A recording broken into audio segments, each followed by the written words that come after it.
राधे राधे प्यारे भक्तों, शाम सदा शिव चैनल में आप सभी का स्वागत है। आज हम आपके लिए लेकर आए हैं भगवत गीता का 11वां अध्याय। तो आइए सुनते हैं। मैं ही दृष्टि दिव्य हूँ, देखो रूप विराट। अर्जुन हम इस संसार में मैं हूँ सम्राट। नेत्र सूर्य अरुचंदन है, सिर पर अपना आकाश। करते ब्रह्मादिक सभी, मुझ में वेद प्रकाश। मरे हुए योद्धा सकल मेरी मधुमाही, देना चाहूँ यश जिसे कभी न करे नाही। पहले वाला रूप अब कहाँ लो अर्जुन धार, अपना अद्भुत रूप अब तीनों प्रभु विचार। भगवान के वचनों से अर्जुन को कुछ संतोष हुआ और उन्होंने प्रार्थना की, हे भगवान मुझ पर अनुग्रह करने के लिए गोपनीय एवं आध्यात्मिक संबंधी आपने जो अमृत में उपदेश दिया उससे मेरा ज्ञान नष्ट हो गया। कारण है कि कमल नयन आपके द्वारा मैंने प्राणियों की उत्पत्ति और प्रलय आदि पूर्ण विस्तार से सुने। आपका कभी नाश न होने वाला प्रभाव भी सुना।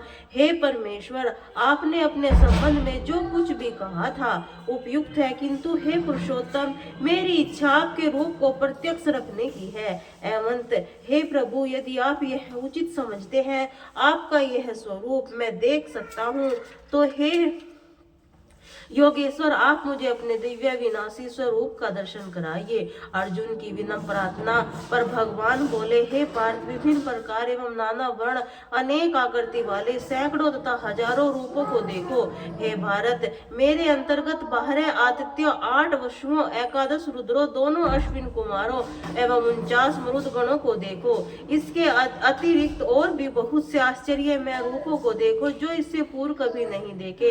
हे गुडाकेश, मेरे इस शरीर में एक स्थान पर स्थित चराचर सहित समस्त विश्व को देखो, अर्थात और भी देखने की इच्छा हो देखो, परंतु तुम मेरे इस रूप को अपने संसारी नेत्र से कदापि देखने के असमर्थ्य नहीं रखते। अंत अब मैं तुम्हें दिव्य चक्षु प्रदान करता हूँ, जिससे तुम मेरे प्रभाव एवं योगेश्वर को देख सकोगे। इतनी प्रसन्न सुनाते हुए धृतराष्ट्र के संजय से कहा, हे राजन, महायोगेश्वर भगवान ने इतना कहते हुए अर्जुन को परम ऐश्वर्य में दिव्य स्वरूप का दर्शन कराया।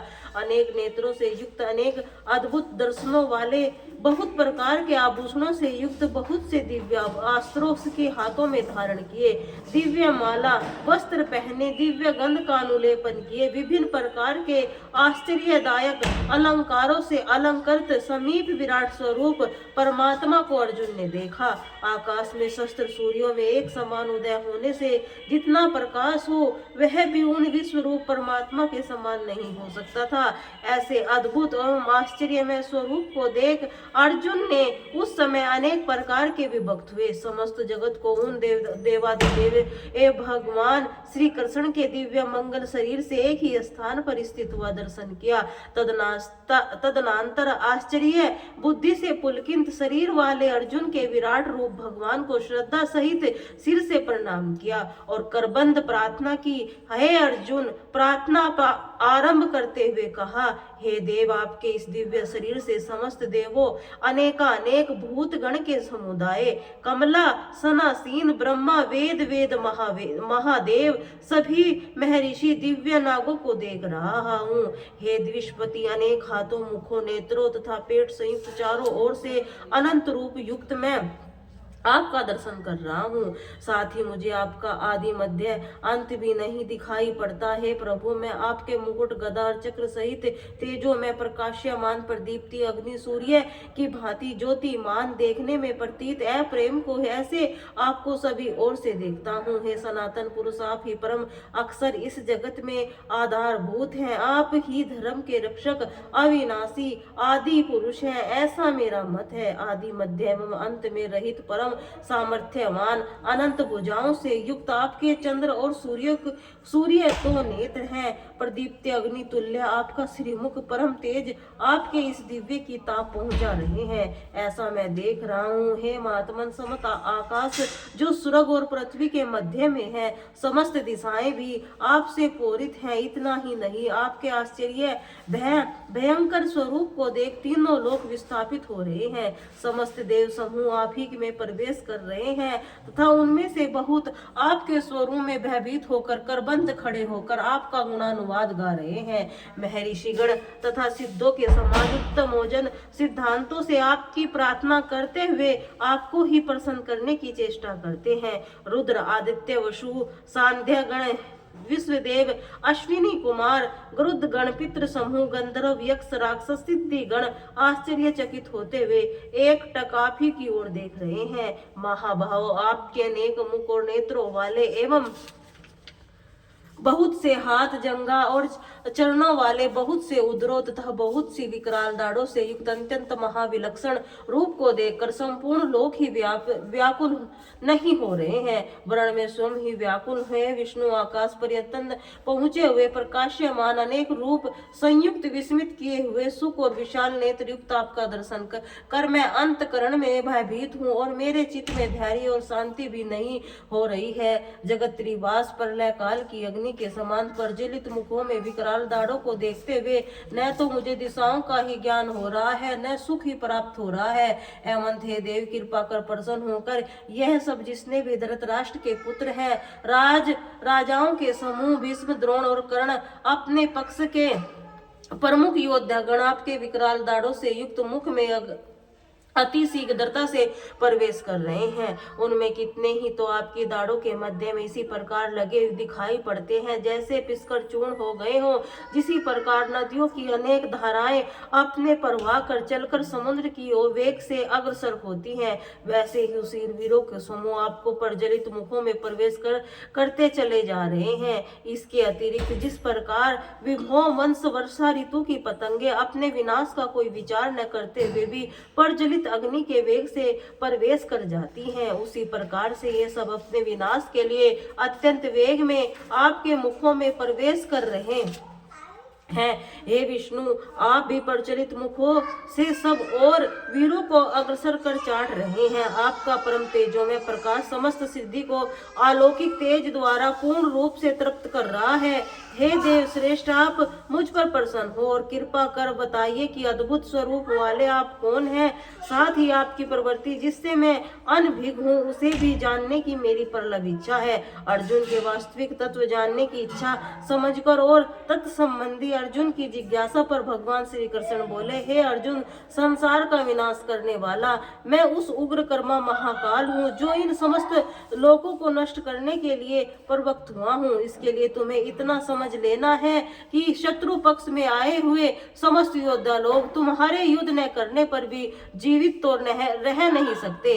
इसी कारण हे अर्जुन, तू उठ खड़ा हो, शत्रुओं पर विजय पाकर धन धान्य संपन्न वसुंधरा का भोग कर यश प्राप्त कर। सभ्य सचिन उन सबको मैंने प्रथम ही समाप्त कर रखा है। तुम केवल निर्मित मात्र बन जाओ। मेरे द्वारा मारे हुए द्रोणाचार्य, भीष्म, जयद्रथ, कर्ण और सभी बहुत से योद्धाओं को तुम मारने से भय न करो और जो निश्चय रखो कि युद्ध स्थल में शत्रुओं पर अवश्य विजय प्राप्त करोगे। संजय कहते हैं, हे भगवान केशव, इन वाक्यों को सुनकर अर्जुन ने करबंद होकर कांपते हुए भयभीत और तन नतमस्तक गदगद वाणी से भगवान श्री कृष्ण से कहा। अर्जुन बोले, हे हरिकेश, आपके नाम रूप लीला आदि यश का गान करने संसार प्रेम पूर्वक प्रसन्न होता है। निशाचर समूह भयभीत होकर दिशा विदेश शास्त्रियों से भागते हैं। सिद्धि पुरुषों को समुदाय आपके सदैव नतमस्तक होकर नमस्कार करते हैं। हे महात्मन, सत्य बात तो यह है कि आप सबसे बड़े और ब्रह्म से भी श्रेष्ठ देव हैं, इसीलिए देव समाज आपको क्यों न नमस्कार करे। आदि अंत रहित देवताओं को पूज्य देव, जगत में एकमात्र विश्राम सत असत से भी परे हो। आप देवादिदेव, सनातन पुरुष तथा विश्व के एक भाव आधार है। जानने वाले और जानने की वस्तु आप हैं। जीव के लिए परम शांति रूप परम धाम आप हैं। आप परिपूर्ण हैं। समस्त जगत आप ही से व्याप्त है।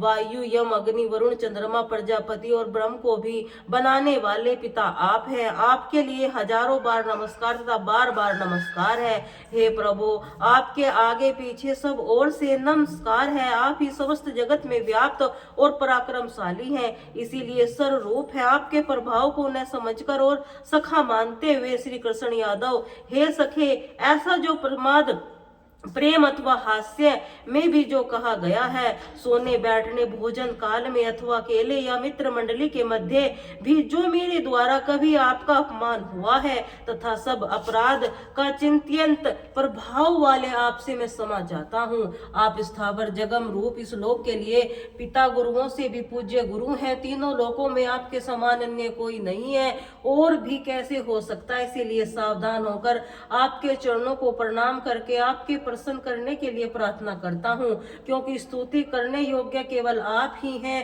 हे देव पिता, जैसे पुत्र के सखा के पिता आपके प्यारे अपराधों को सहन करते हैं, उसी प्रकार आप मेरे अपराधों को क्षमा करें, जैसे कि कभी देखने में नहीं आया। ऐसा आपके अत्यंत स्वरूप को देखकर मुझे प्रसन्नता के साथ ही भैंस के मन व्याकुल भी है। इसी कारण हे देवेश, हे जगत वास, प्रसन्न होकर मुझे अपना ही पहले जैसा सुंदर चतुर्भुज स्वरूप का दर्शन कराइए। हे विश्व मूर्ति में फिर वही कीट युक्त मुकुट गदा चक्रादि धारण किए वे आपके दर्शन करने की इच्छा करता हूँ।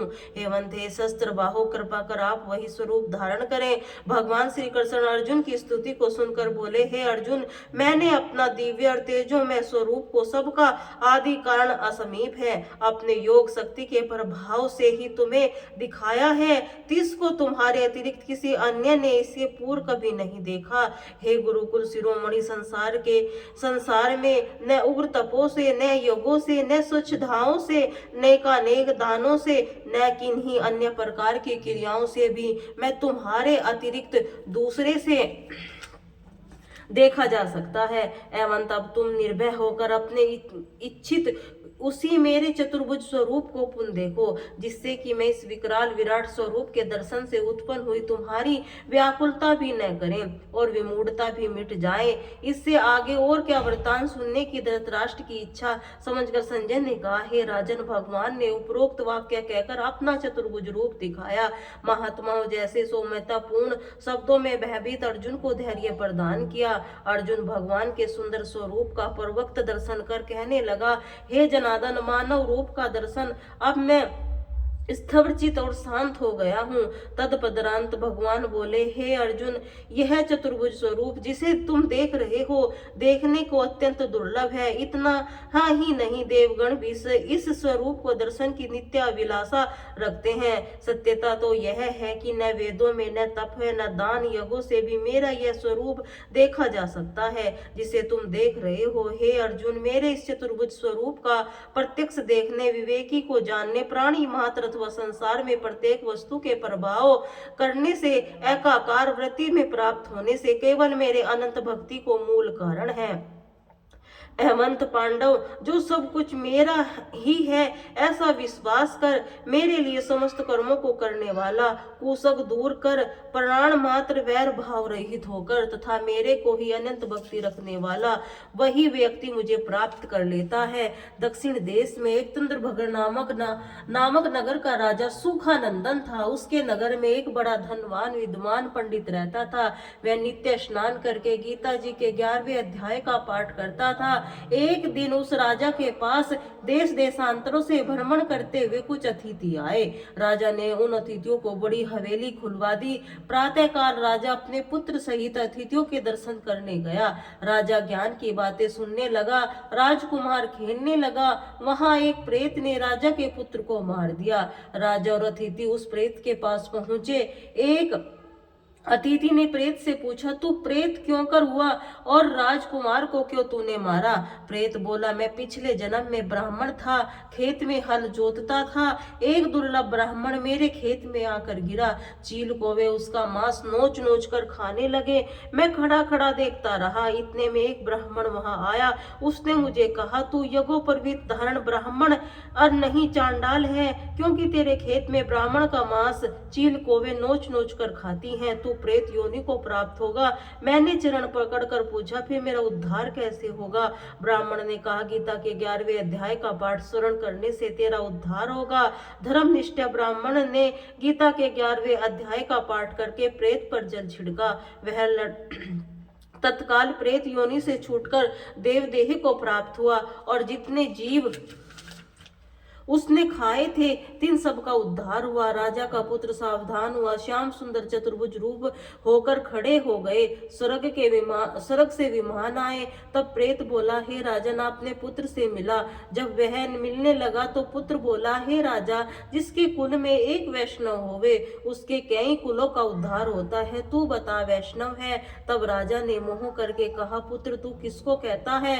पुत्र बोला, मैं कई बार तेरा पिता हुआ हूँ, कई बार तेरा पुत्र हुआ। यह प्रेत धन्य है जिसके मुझे मारा और जिसके कारण मैं गीता के 11वें अध्याय का पाठ सुन कर मैं कृतार्थ हुआ हूँ। फिर राजा ने कहा, हे पुत्र, तू मेरे घर में एक ही पुत्र था, मेरी अब कौन गति करेगा? अब कोई संतान नहीं है। तब पुत्र ने कहा, हे राजा, जिस कुल में एक वैष्णव होवे उसका उद्धार होता है। पिता तू चिंता न कर, अब मैं नारायण परायण हुआ हूँ और जब मैं नारायण के दर्शन करूंगा तब तेरे कुल का उद्धार होगा। 21 कुल तेरे तरेंगे। राजा ने कहा, अच्छा सिधारो। तब सब विमान पर बैठकर वैकुंठ को गए। तब उस ब्राह्मण ने राजा से 11वें अध्याय का पाठ सुन लिया।